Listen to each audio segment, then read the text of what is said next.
2 कवडीचे YouTuber teachers असंच म्हणताय ना तुम्ही मॅडम? पण तुम्हाला माहिती आहे ते जे YouTubeवरचे जे टीचर्स आहेत त्याच्यामुळे कित्येक विद्यार्थ्यांचे आयुष्य मार्गी लागलेत. आता प्रत्येकाकडे प्रिव्हिलेज नसतं ना, की खूप जास्त फी भरा आणि मग कोचिंग घेऊन मग कोणत्या एक्झामची तयारी करा. या लोकांसाठी YouTube टीचर्स किती मोठं वरदान आहेत माहिती आहे तुम्हाला? आणि ज्या गोष्टींवरती आवाज तुम्ही उठवला पाहिजे, जे तुमचं काम आहे, जे तुम्ही व्यवस्थित करत नाहीयेत.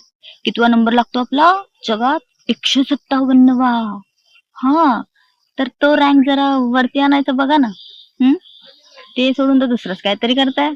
हां? ते लोकं एवढ्या विद्यार्थ्यांचं भविष्य घडवतात. लोकांना फ्रीमध्ये किती काय-काय हेल्प करतात. ते नाही दिसणार तुम्हाला. ते कसं दिसेल? आणि तुम्हाला काय वाटतं शाळा कॉलेजेसमध्ये इतकं चांगलं शिकवतात, एवढं चांगलं शिकवतात. मी तुम्हाला सांगते हे जे विद्यार्थी आहेत ना मॅक्झिमम ते YouTube वरती अभ्यास करूनच हुशार होतात, एक्झाम देतात आणि पासही होतात. ठीक आहे? कारण सगळ्यांना चांगले टीचर्स भेटत नाहीयेत. आम्हा इंजिनिअर्सचं पूर्ण सेमिस्टर जे आहेत ना ते फक्त YouTube वरती अभ्यास करूनच निघतात. आता दुसऱ्या क्षेत्रातलं मला माहित नाही.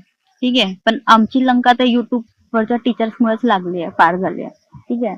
सो आपण जे काही बोलतोय, काय करतोय जरा विचार करा मॅडम. ऐसे कैसे चलेगा दीदी? ऐसे नहीं चलेगा. ऐसे बिल्कुल नहीं चलेगा. जरा सोचो. कुछ भी बोलने से पहले सोचो.